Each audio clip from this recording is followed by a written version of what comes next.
सो यहाँ पे previous chapters और भी कुछ चैप्टर्स कंप्लीटेड हो चुके हैं और जो एक दो चैप्टर्स बचे हुए हैं वो कंप्लीट कर दिए जाएंगे जल्द से जल्द आप सभी को इस चैनल पर इस प्लेलिस्ट में जो आप सभी को अपडेट किया जा रहा है। एक एक टॉपिक, एक एक चैप्टर, एक एक आपके जो भी कॉन्सेप्ट हैं वो आपको बताए गए हैं। वो सब जो लेक्चर हैं, लाइव क्लास है, सब कुछ इंपॉर्टेंट क्वेश्चन आंसर सब कुछ आपको देखने को मिलेगा प्लेलिस्ट में। तो प्लेलिस्ट को आपको कैसे ओपन करना है आपको ऑलरेडी पता है। प्लेलिस्ट वाले सेक्शन में जाना है या फिर इस वीडियो के कमेंट बॉक्स में आप चेक कर लीजिएगा, डिस्क्रिप्शन सेक्शन में आपको देखने को मिल जाएगा प्लेलिस्ट का लिंक।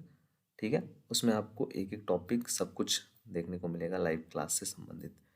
तो ये हमारा चैप्टर नंबर 9th और हमारे चैप्टर नंबर 9th का जो नेम है वो है स्ट्रक्चर्ड एंड यूनियन से परिचय और उनका अनुप्रयोग। ठीक है, या फिर इंग्लिश में इसको कह लें introduction of structure and union and application. ठीक है, तो इसमें हमको कुछ टॉपिक्स हैं, 9 टॉपिक पढ़ने हैं और ये जो टॉपिक्स हैं इम्पॉर्टेंट भी कुछ टॉपिक्स हैं इसमें से। और ये जो पूरे के पूरे टॉपिक्स हैं वो इस चैप्टर में आपको देखने को मिलेंगे और ये कंप्लीट आपको टॉपिक्स पढ़ाया जाएगा इस लेक्चर में। मैं कोशिश करूँगा 3 से 4 या 5 टॉपिक कंप्लीट करने की, जिससे जो बचता है नेक्स्ट पार्ट में 4 से 5 टॉपिक उसमें कंप्लीट हो जाएगा। मतलब 2 क्लास में चैप्टर नंबर 9th कंप्लीट हो जाएगा। ठीक है, चैप्टर नंबर 8 तक कंप्लीट हो गया है ऑलरेडी। चैप्टर नंबर 11th में भी कंप्लीट हुआ है या फिर 12th से ऑलरेडी कंप्लीटेड है। ठीक है, तो एक दो चैप्टर और बचेंगे, वो भी बहुत जल्द कंप्लीट कर दिया जाएगा। ठीक है, तो आइए देखते हैं सबसे पहले सिलेबस या फिर कह लें कि इसका टॉपिक, इस चैप्टर में कितने टॉपिक आपको पढ़ने हैं। तो फर्स्ट टॉपिक आपको पढ़ना है अबाउट स्ट्रक्चर के बारे में कि एक्चुअल में स्ट्रक्चर होता क्या है।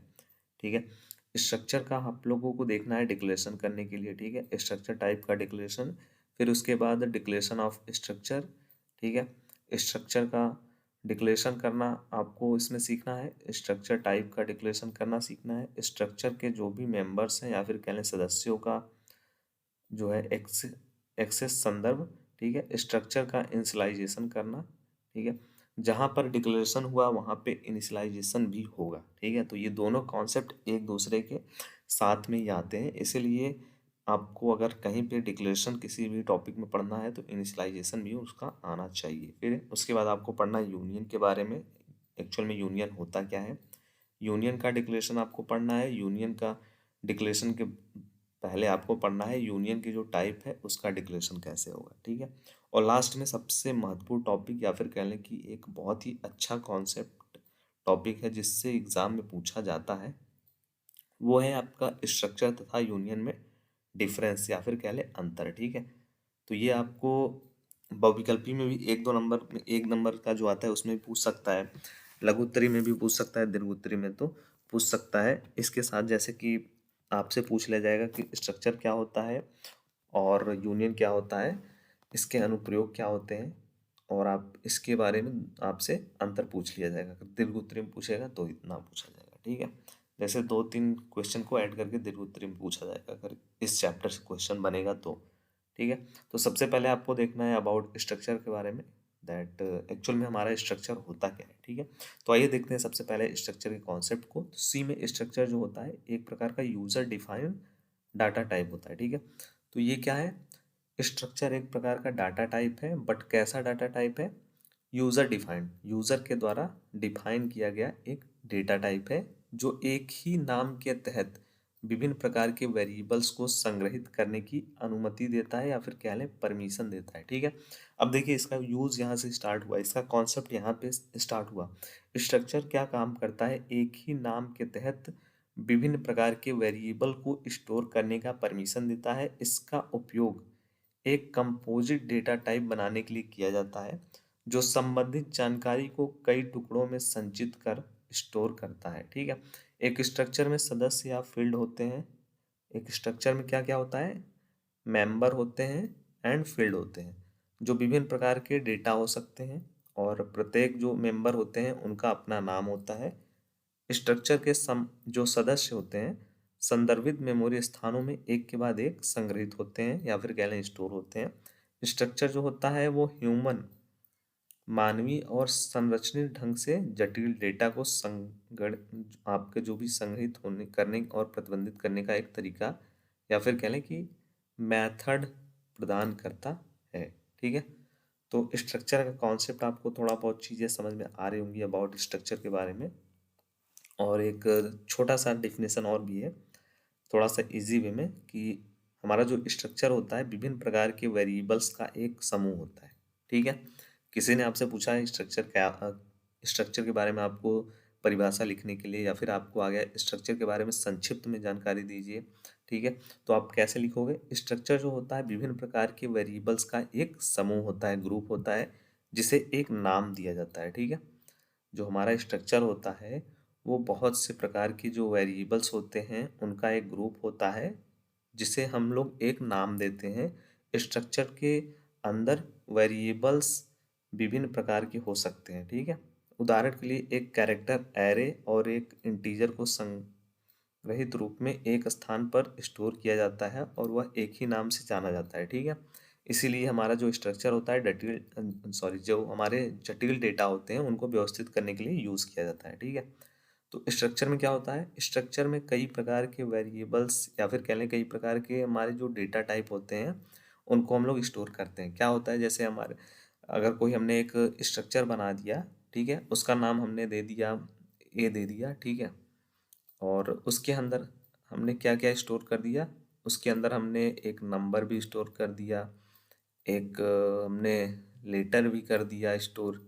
ठीक है, मान लीजिए, तो ये सब क्या हो गया?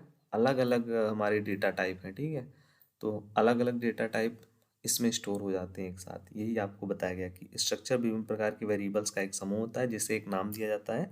स्ट्रक्चर के भीतर वेरिएबल्स या फिर सदस्य या फील्ड विभिन्न प्रकार के हो सकते हैं। उदाहरण के लिए जो हमारे एक कैरेक्टर एरे होता है उसके बाद इंटीजर को संग्रहित रूप में एक स्थान पर जो है स्टोर कर देते हैं और उसका एक नाम दे दिया जाता है। जैसे यहाँ पे देख लीजिए, एक स्मॉल ए हमने नाम दिया हुआ है, इसके अंदर सब कुछ यहाँ पे स्टोर कर दिया है। ठीक है, इसीलिए हमारा जो स्ट्रक्चर होता है वो जटिल डेटा को व्यवस्थित करने के लिए यूज़ किया जाता है। अगर आप इतना भी लिख दोगे या फिर आप इतना भी समझ लोगे तो आपको स्ट्रक्चर का जो कॉन्सेप्ट है वो क्लियर हो जाएगा। ठीक है, सेकेंड हमारा जो इसमें टॉपिक था वो था हमारा स्ट्रक्चर का जो टाइप होता है उसका डिक्लेरेशन करना है। ठीक है, तो विथ प्रोग्राम का एक्सप्लेनेशन एंड एक शॉर्ट में आपका डिफिनेशन, तीन चीज़ें लेकर के आया हूँ। ठीक है, तो सी प्रोग्रामिंग में जो हमारा स्ट्रक्चर का टाइप का डिक्लेरेशन होता है उसको करने के लिए स्ट्रक्ट कीवर्ड का यूज़ किया जाता है। यहाँ एक उदाहरण है जो एक छाती का स्ट्रक्चर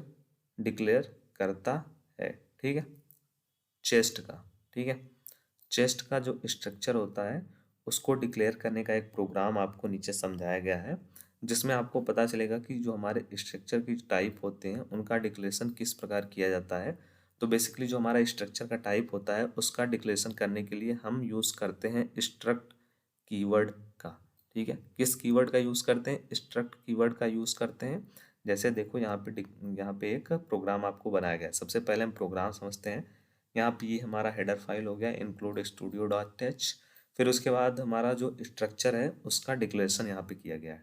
ठीक है, डिक्लेरेशन मतलब आप सभी को पता है, इनिशियलाइजेशन वो भी आप सभी को पता है कि कैसे किया जाता है। ठीक है, इसलिए आपको एक एक पॉइंट यहाँ पे मैंने लिख के बताया हुआ है प्रोग्राम में। ठीक है, एक स्ट्रक्ट कीवर्ड का यूज़ करते हैं, सबसे पहले ये बताया गया, तो स्ट्रक्ट कीवर्ड और उसके बाद हमारा वेरिएबल का नाम हो गया चेस्ट। ठीक है, हम क्या कर रहे हैं? एक छाती का स्ट्रक्चर डिक्लेयर कर रहे हैं तो हमने यहाँ पे चेस्ट दे दिया। अब यहाँ पे फ्लोट डेटा का जो टाइप है वो फ्लोट है। ठीक है, लेंथ, विड्थ, डेप्थ। ठीक है, तीन चीज़ यहाँ पे डिक्लेयर कर दिया। अब यहाँ पे हमारा फंक्शन हो गया और स्ट्रक्चर की जो टाइप है उसका यहाँ पे डिक्लेरेशन कर दिया हमने, स्ट्रक्ट, उसके बाद चेस्ट, उसके बाद माई चेस्ट। ठीक है, फिर उसके बाद इसके जो भी सदस्य हैं उनका मान या फिर कह लें इसका वैल्यू, लेंथ का वैल्यू क्या है उसको लिख दिया, विड्थ का वैल्यू क्या है वो उसको लिख दिया, डेप्थ की वैल्यू क्या है उसको लिख दिया। अब उसके बाद इनको हमने प्रिंट करा दिए यहाँ पे। यही चीज़ एक्सप्लेन करके यहाँ पे बताया गया है। इस उदाहरण में स्ट्रक्ट चेस्ट नामक स्ट्रक्चर डिक्लेयर किया गया है। ठीक है, यहाँ पे देख लीजिए यही चीज़ है, और जिसमें लेंथ मतलब लंबाई, विड्थ मतलब चौड़ाई और डेप्थ मतलब गहराई, तीन सदस्य हैं। ठीक है, या फिर कह लें यहाँ पे तीन ये वेरिएबल हैं। ठीक है, और जो हमारा मेन फंक्शन में स्ट्रक्ट चेस्ट टाइप का एक ऑब्जेक्ट माई चेस्ट बनाया गया है, ठीक है।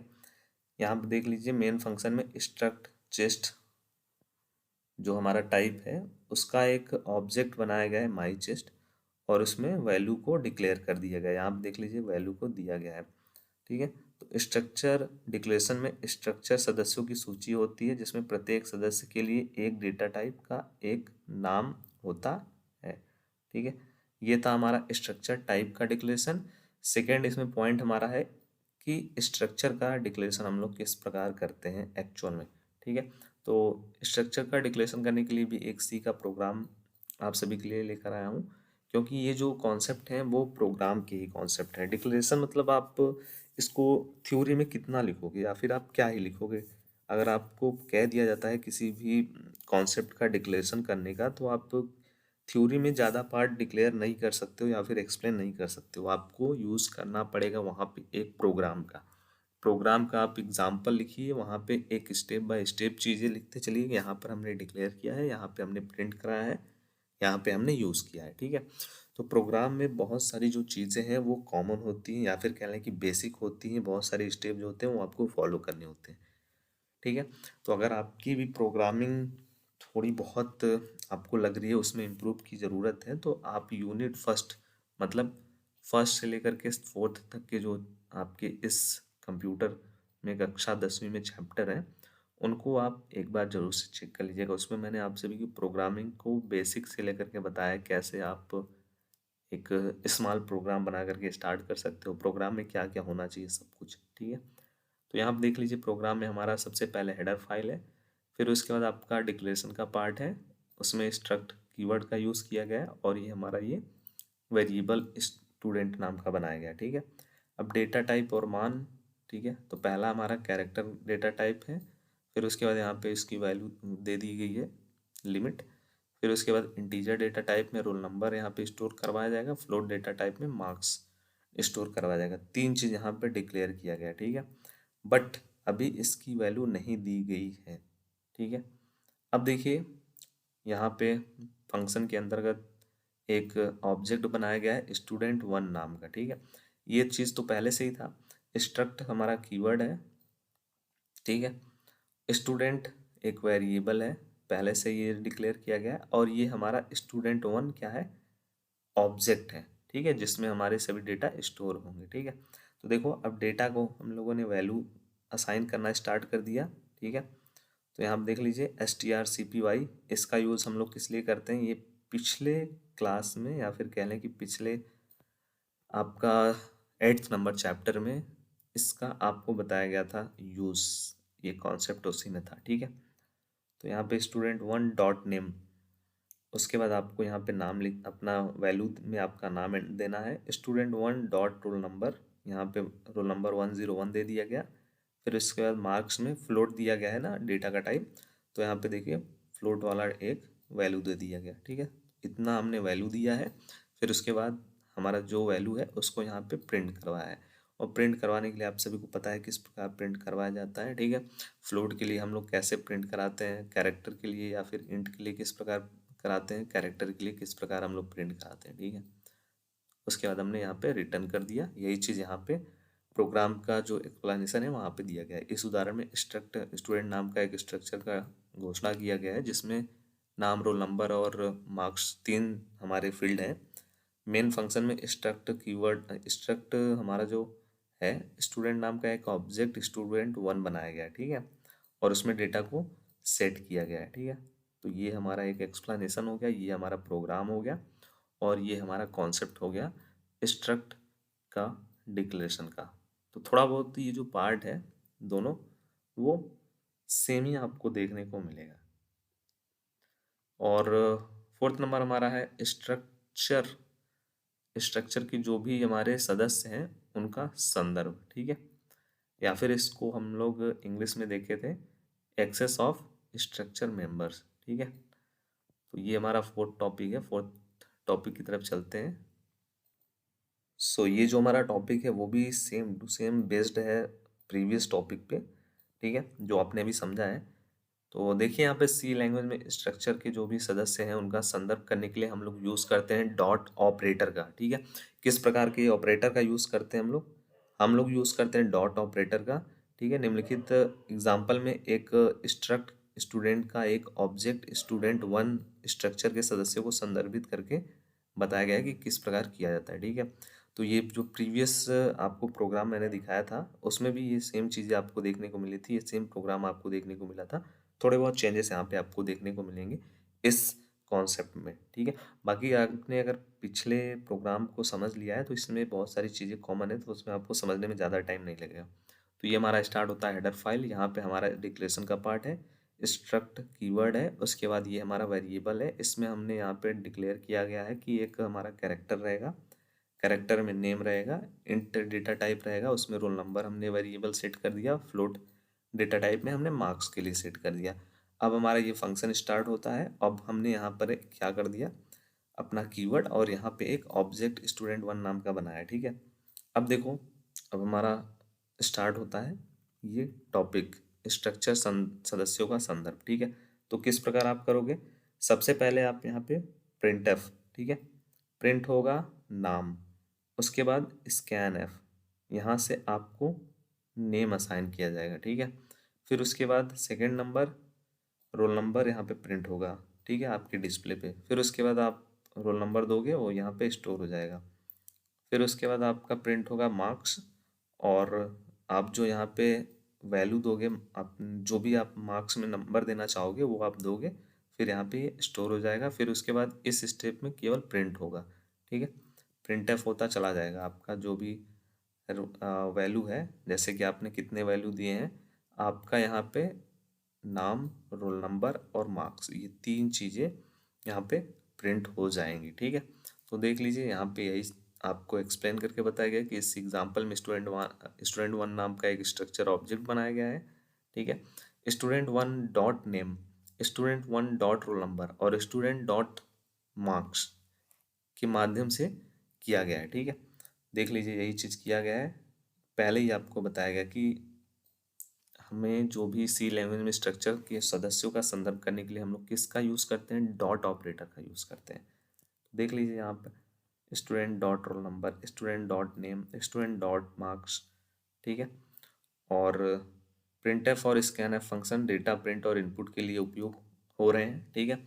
तो प्रिंट एफ का यूज़ हो रहा है किसके लिए, डेटा को प्रिंट करने के लिए, और स्कैन एफ का यूज़ किया जा रहा है डेटा को ग्रहण करने के लिए, या फिर कह लें कि इनपुट करने के लिए, लेने के लिए, ठीक है। फिर उसके बाद सदस्यों को सीधे एक वेरिएबल की तरह उपयोग करने के लिए आप उनका सीधा संदर्भ कर सकते हैं और उन्हें मेमोरी में स्थानांतरित कर सकते हैं, ठीक है। तो ये था हमारा एक्सप्लेनेशन, टोटल यहाँ पे वो टॉपिक को कवर किया गया है। आई होप थोड़ा बहुत आपको लेंथ क्लास के ज़्यादा लग रहा है तो कोई इशू नहीं है। हमारा जो नेक्स्ट टॉपिक रहेगा वो रहेगा स्ट्रक्चर इनिशियलाइजेशन के ऊपर। अभी आप ये जो चार हमारे टॉपिक हैं, अबाउट स्ट्रक्चर क्या होता है, स्ट्रक्चर का टाइप का डिक्लेरेशन, स्ट्रक्चर के मेंबर्स जो होते हैं उनको एक्सेस किस प्रकार करेंगे, ये चार टॉपिक को एक बार रिवाइज कर लेना, ठीक है। और फिर भी अगर आपका कोई डाउट रहता है तो कमेंट बॉक्स आपके लिए ओपन रहते हैं, आप जो भी आपके क्वेश्चन है, क्वेरी हैं, वो यहाँ पे जा करके आप इनपुट करेंगे, टीम उसकी ज़रूर से कुछ ना कुछ आपकी जो भी कमेंट्स डाउट रहेंगे उनके आपको हेल्प प्रदान करेंगे, ठीक है। बाकी नेक्स्ट क्लास आपको नेक्स्ट दिन मिलेगा, जो भी आपका इवनिंग में चलता है क्लास, तो इवनिंग में ही आपको मिल जाएगा, ठीक है। So thank you for watching. जय हिंद, जय भारत, वंदे मातरम, धन्यवाद।